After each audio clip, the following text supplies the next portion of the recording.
He's one of the great shooters in the NBA, but I got more important things to ask him. He's our bubble correspondent. He is the star shooter for the Miami Heat, Duncan Robinson, back on the program. Duncan, given the problem that J.R. Smith has, that he only brought 7 pairs of underwear, how many pairs of underwear did you bring to the bubble? I got plenty. And they do a good job. We get laundry done twice a week, so the rotation is all good. Okay, that was all I wanted to know, Duncan. Have a good week there. All right. So, what was it like playing a game in the bubble after all of this time? It's definitely a little different. The atmosphere just being so quiet. Really, some of the conversations that you can hear throughout a game that you normally wouldn't be able to hear, whether it be on the bench or amongst players. But it's to be honest with you, I'm pretty used to it just because as recent as last year I was playing in the G League, and those are some pretty quiet gyms as well. So it's nothing new for me. But are you going to have to modify what you say? Do you think that guys are going to be aware of the language out there? Yeah, we quickly learned. We've played one game, but we quickly learned that the conversations amidst players gets picked up very easily on mics. One of our video guys who spends the entire game in the locker room, basically cutting up film, was saying that he was picking up conversation on the court and just told all of us to be wary of what we were saying. So definitely kind of adds a new dynamic for sure. Okay, but who would you worry about the most on your team saying something inappropriate? I'd probably jump to Jimmy. Jimmy Butler. Jimmy Butler. He's a very open personality and just kind of says what's on his mind. So I would maybe worry about something being picked up that maybe the public shouldn't be hearing. Yeah, but what about this story where he got somebody yelled at him for dribbling the basketball early in the morning? Yeah, I had heard about that. I'm only a couple of doors down from him, so I certainly wasn't the one complaining. I guess there was the floor below him, but when we first got here, we had an initial quarantine of 48 hours, so I guess he got a little restless in his room. Okay, but do you know who's underneath you? Is there another team underneath you? Honestly, I don't. I don't. I think it's mostly spread up where each team has a floor, but I'm not sure who's on the floor below us now. Aside from basketball, what do you do in the bubble?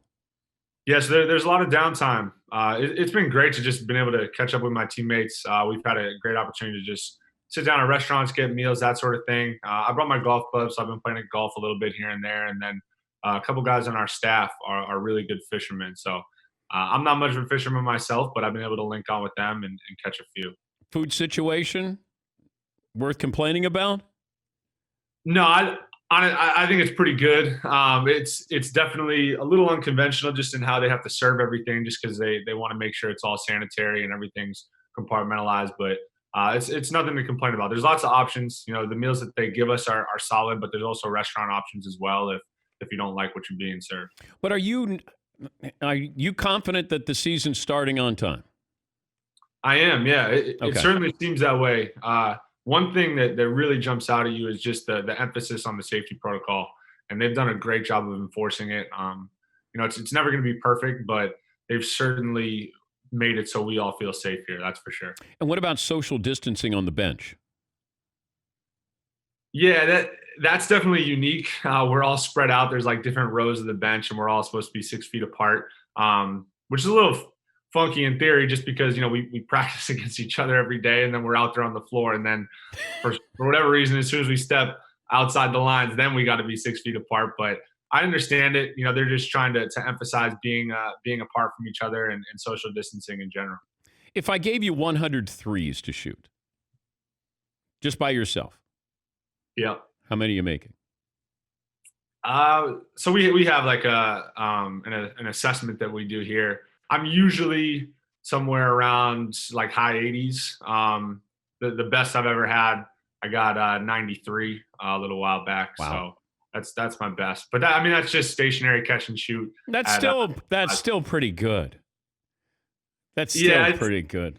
If you can catch a rhythm and kind of get going, you can just kind of get in that little bit of a zone. But obviously, it's a lot different in a game. You got people guarding you, trying to stop you from shooting open ones. So it's different. But have you ever just let it fly and then you say to the defender, "Take that," or "That's in," or "Face," or I actually talk a little bit more than people would maybe expect. And it's not so much like trash talk as much as it is just like me kind of hyping myself up. Wait, give me a for instance, because given your face, there's no way I would be intimidated if you're talking trash to me. I don't know if I should take that personally or what.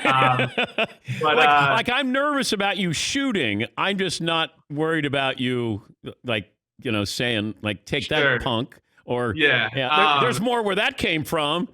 Yeah, I'll give you an example. Okay. When Jimmy first got to Miami, his first day there, we were playing pickup, and him and I kind of got into it, going back and forth. We were guarding each other, and at this point, I was just basically trying to make the team. But it's kind of how I play. I have a little bit of a chip on my shoulder, and he went under on a screen. And as soon as I let go of the ball, I let him know about it.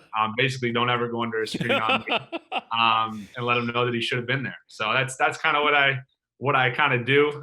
It's more like in jest than anything. It's not really like a personal attack on anybody. It's more kind of the psychological warfare, I guess. But you wouldn't do that to LeBron, would you? If LeBron went under on a screen and you let one fly and you knew it was going in, you would? Probably.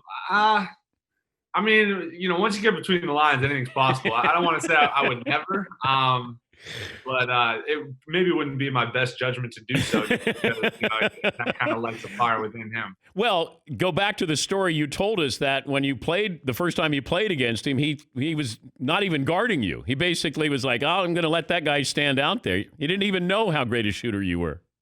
Yeah, I hopefully by now I've garnered somewhat of a level of respect, or actually, honestly, hopefully I haven't, and I continue to be open. But we'll see if we run into them in the playoffs here. That'd be a good thing. Yeah. You're running your sweepstakes. You're raising funds for the United Way, and we want to make sure you get a mention of that as well.